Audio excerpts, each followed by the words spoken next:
Justin, what do you think of when you think of ambiance? Nature. Sounds of nature. Oh, yeah, like babbling brooks. Sure. Sound of birds in the trees chirping. The unheralded stoic silent brooks. The stoic silent brooks, sure, yeah.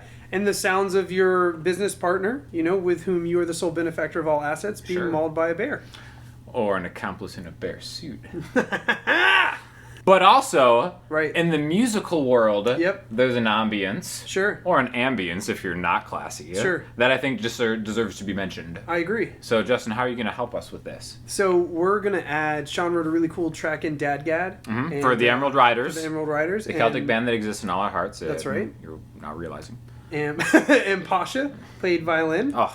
And so there's Sean, I want to be on the track. There's not really room necessarily for a guitar melody, so we're going to add some layers using effects pedals to kind of create a little pad to hold Pasha's guitar or his violin up. Not just steal the scene. No, the scene is the violin. You don't want to draw attention to yourself, whether you're murdering a business partner or playing on ambient track. Sure. Ambient track. Right, yeah.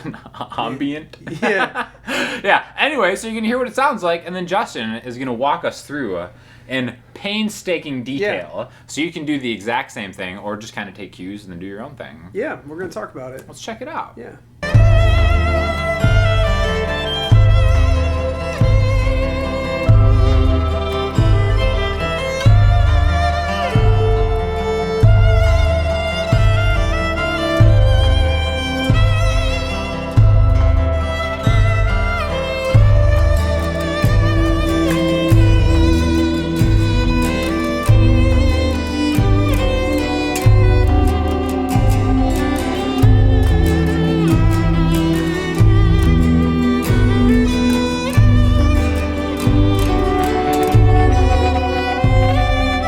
All right, Justin, so walk us through. What do we have here?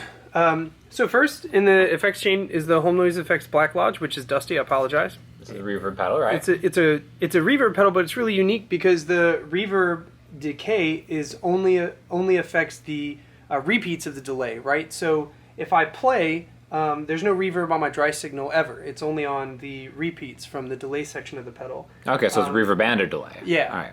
And then in the effects loop, which an effects loop basically means it takes the signal, sends it through something, sends it back to the pedal, so that this effect is affected by this effect, right? What is this? This is the Walrus ARP87. It's a delay, and this is full wet. I did a dotted eighth, and we're gonna give it a lot of repeats, and then the Black Lodge is going into the ecosystem, and the ambient mode in the ecosystem is really cool. I'm gonna fix this here. It basically it's a dual delay, and I have them in parallel. So what that means is that the delays are affecting your signal in parallel. They're not bouncing off one another. If they were in series or in serial, then this delay would happen, and then this would, as though you had two separate stomp boxes. Okay. Whereas with the parallel mode, these two modes are happening side by side. And then at the end, we're going to feed them all into the Hologram Electronics Infinite Jets, which is a resynthesizer. It samples portions of your signal, depending on the parameters of the pedal, and then it kind of rearranges them and it makes them sound like a synthesizer. You can make it do octaves or glitches or kind of synthy LFO effects. So can we maybe hear these one at a time and then kind of see how they absolutely stack into each other? So for the Black Lodge, right now we just have my dry signal. Well, we'll do a D. And then we can add the delay sound. And because I have the time knob all the way down, you're not hearing repeats. Like if I turn it back, you have. But because I have it so low, it's actually just a modulated filter.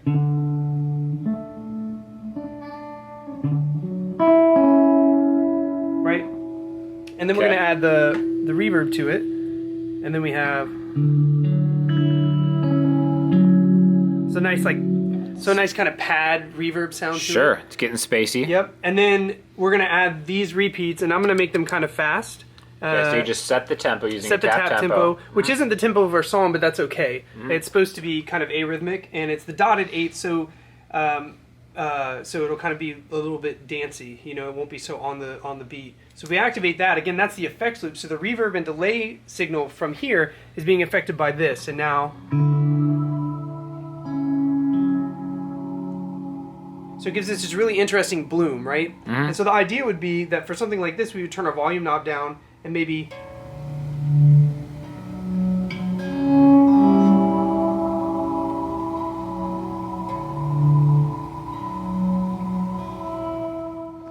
and we would create these swells. So to make it self-oscillate, we're going to turn the feedback on this delay up. So what do you mean by self-oscillate? What does that mean? What that means is that the pedal is going to go into this kind of feedback loop, and it's going to make a lot of it's going to take your guitar signal and repeat it over and over again until it almost becomes kind of unrecognizable. But that's what we want. We want like an ambient wash of sound behind our chord progression.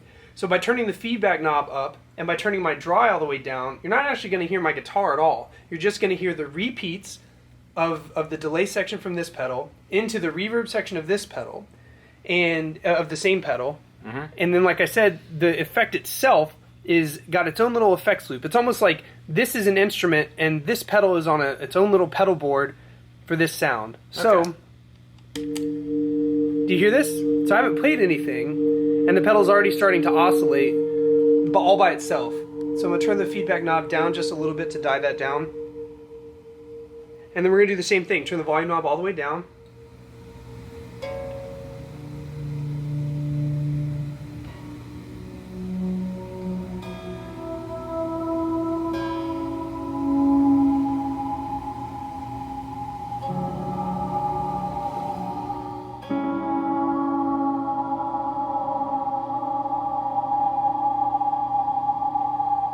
So what I'm doing is I'm dancing this knob right on the threshold of where it wants to go crazy, and then as I hear it go crazy, I kind of back off and then turn it on a little bit and then turn it off a little bit.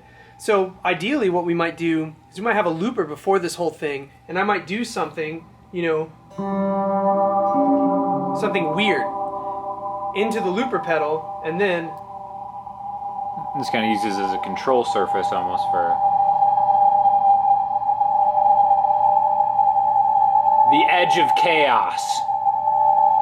Right, and we can add more depth to the modulation here and increase the rate of the modulation of these repeats, and we can actually even give ourselves a little bit of delay time on this, which would be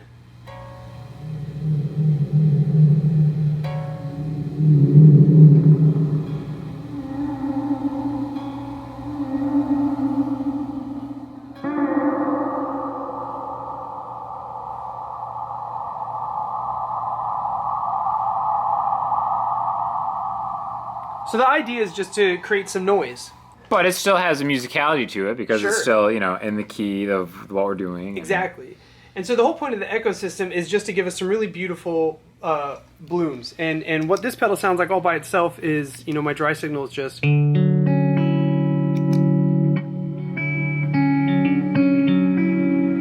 we can turn it up in the mix just so you guys can hear it.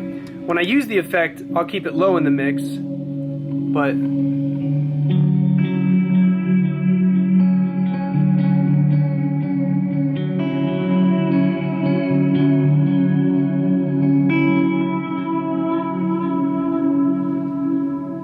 So the reason I want it low in the mix is because all I want that to do is essentially take the noise that we're creating and extend it out, give it more decay.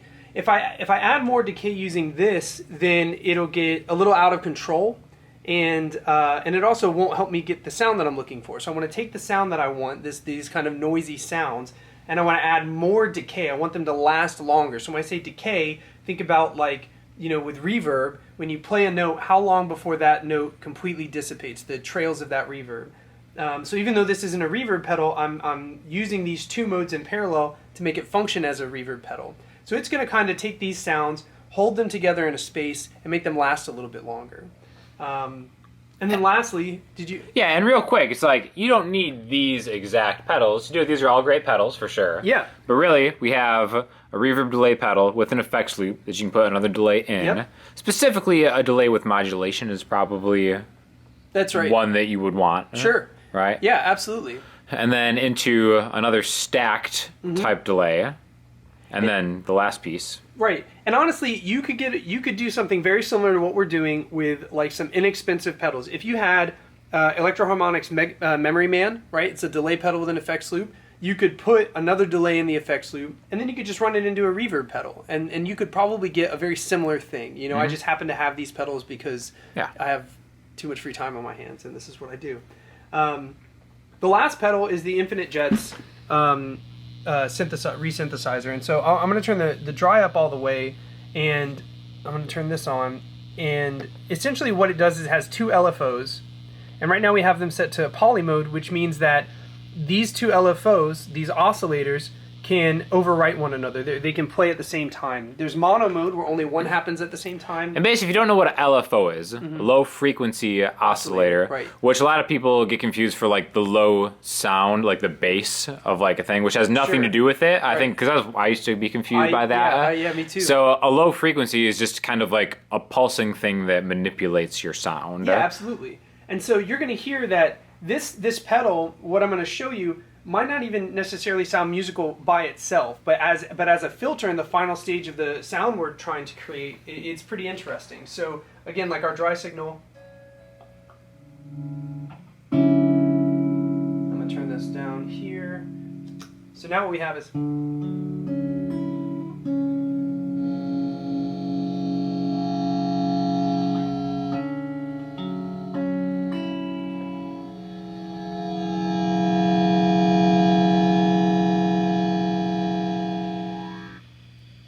So this is controlling the cutoff of that filter, and then we're going to turn this to infinite. That way we can go.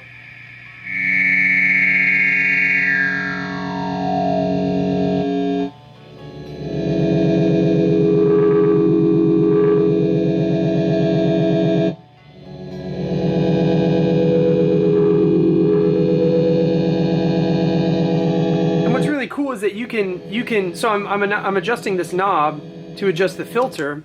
But you can actually automate this knob to do that, which we'll do later. So this knob, without me touching it, is going to move back and forth to automate the filter. So the idea is that, and I'm not going to have it on infinite mode at that time, I'll have a little extra dry signal. So the idea is we create an interesting noisy texture, because the song itself with the guitar and the violin is already really beautiful. There's room for another melody, but that's not what we're looking for, you know? So a bed of sound for the melody to lay down in. That's right. So, and it's going to be, again, in the same key, right? Like Sean had mentioned. So the idea is to create an interesting sound, add more decay, and then add an interesting filter. And the goal is to kind of create something with guitar that might not be instantly recognizable, right? So when you're listening to the song and you hear the violin play and you hear this bed kind of supporting it, you don't instantly think, oh, that's being accompanied by guitar, right? It's just kind of an ethereal texture, you know? So it might sound something like this.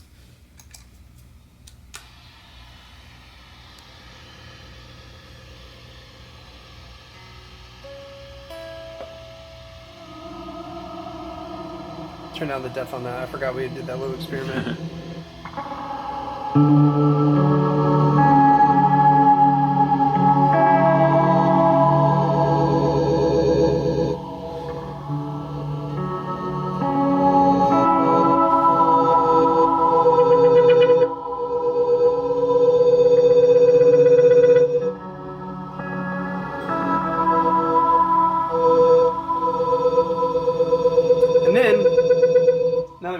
We can start doing that self-oscillation.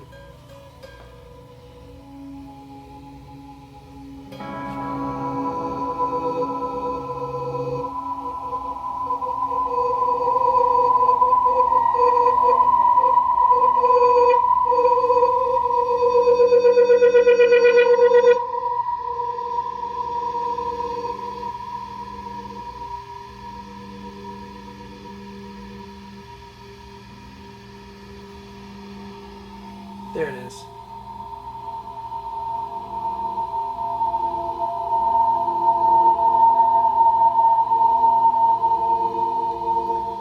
So that's pretty much it. Do you feel kind of like a master summoning the power of machines right now? That's right, yeah. I'm summoning a tone demon. But so, you know, we won't use all of that. We'll find that part at the end where it kind of swells in, it's in key, and it creates this chord.